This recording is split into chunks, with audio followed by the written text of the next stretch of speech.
और आगे बढ़े लेकिन उससे पहले एक बड़ी खबर इस वक्त की आपको बता दें। न्यूज इंडिया की ग्राउंड रिपोर्ट का बड़ा असर हुआ है। राजस्थान पुलिस के खिलाफ हरियाणा पुलिस ने एफआईआर दर्ज की है। राजस्थान पुलिस के 35 लोगों पर एफआईआर दर्ज की गई।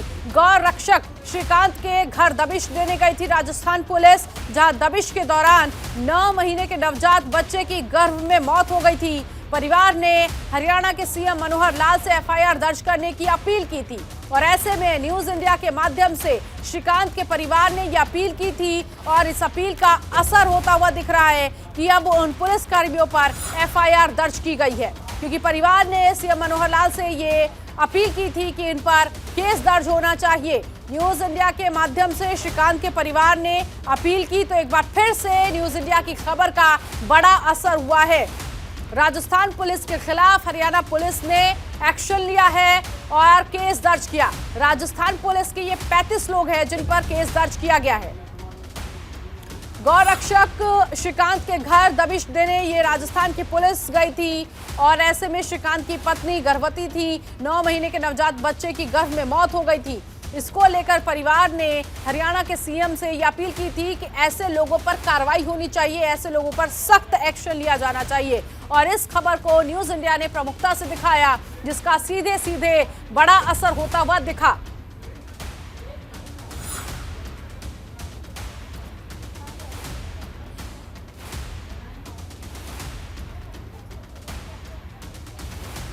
बीएचपी के महासचिव सुरेंद्र जैन इस वक्त मेरे साथ जुड़ गए हैं। सर, स्वागत है आपका न्यूज इंडिया पर। ये एक्शन लिया गया हरियाणा पुलिस की तरफ से कि राजस्थान पुलिस के 35 कर्मी जिन पर कार्रवाई हुई है।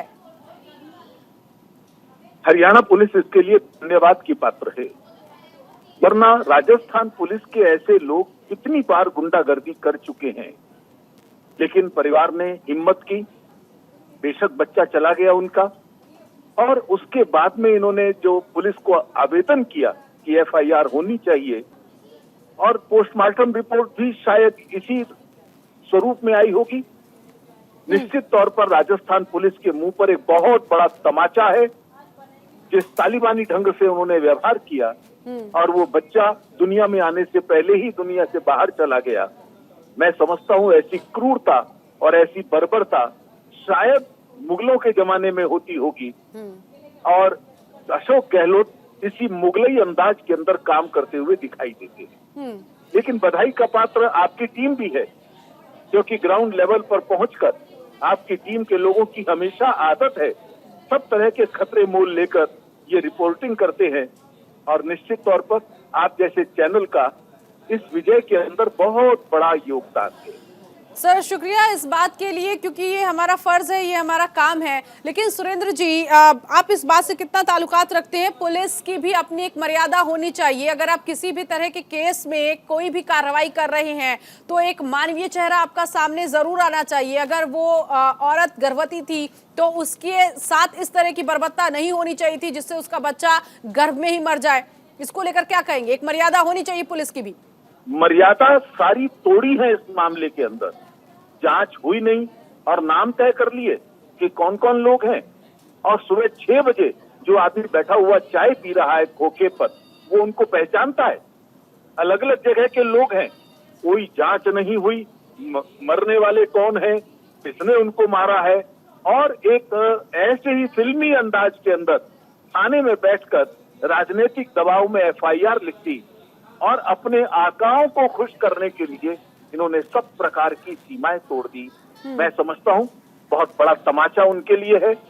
अब भी उनको अकल आनी चाहिए और इस सारे कुकर्म के ऊपर उन्हें माफी मांगी। ठीक है, बहुत शुक्रिया सुरेंद्र जी, आप हमारे साथ जुड़े। गौरव मिश्रा मेरे सहयोगी इस वक्त जुड़ गए हैं सीधे तौर पर। गौरव, सबसे पहले तो ये बताइए, एक बार फिर से बड़ा असर हुआ है खबर दिखाए जाने के बाद, एफआईआर दर्ज की गई, क्या कुछ उसमें लिखा है?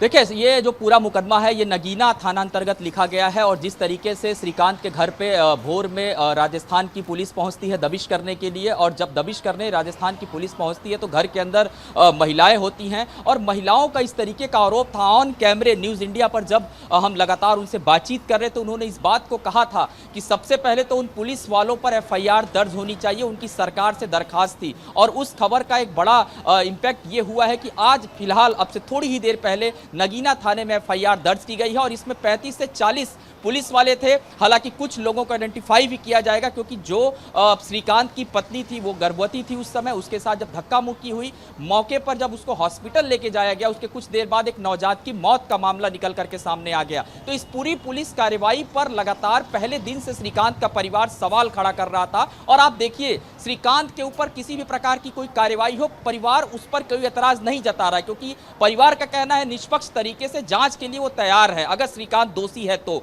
लेकिन श्रीकांत के एवज में परिवार के अंदर, घर के अंदर जिस तरीके से दबिश देती है राजस्थान पुलिस, परिवार के साथ अभद्रता करती है, उस सभी मामलों को लेकर के जो कि दुलारी है, माता है श्रीकांत की, उनके तरफ से ये जो मुकदमा है वो नगीना थाने में पंजीकृत करवाया गया है। अब यहां से आपको एक बात स्पष्ट कर दूं, क्योंकि अब ये मुकदमा दर्ज हो चुका है, FIR हो चुकी है इसमें, तो अब हरियाणा पुलिस जो है वो राजस्थान पुलिस को सम्मन करेगी आने वाले दिनों में। और जिस तरीके से इस पूरे मामले में, क्योंकि आज एक महापंचायत थी ऋतु, उस महापंचायत में एक जो फैसला ये लिया गया कि अगर पुलिस कार्रवाई हो रही, क्योंकि दो राज्यों के सीमा का मामला है, बॉर्डर से सटा हुआ मामला है, तो अगर राजस्थान पुलिस हरियाणा में एंटर होती है, हरियाणा में दाखिल होती है, तो उसे बताना पड़ेगा हरियाणा पुलिस को और जो पंचायत के सदस्य हैं उनको भी बताना पड़ेगा। लेकिन यहां पर जिस तरीके से राजस्थान पुलिस दबिश करने पहुंची थी श्रीकांत के घर पे, श्रीकांत के परिवार वालों का लगातार आरोप था कि पुलिस ने उनके साथ गुंडागर्दी किया था और उसी मामले को लेकर के श्रीकांत के परिवार ने FIR दर्ज करवाई। चलिए, 2 स्टेट का मामला हो गया है। फिलहाल बहुत शुक्रिया गौरव इस जानकारी के लिए। तो कुल मिलाकर एक बार फिर से न्यूज़ इंडिया की खबर का बड़ा असर हुआ है।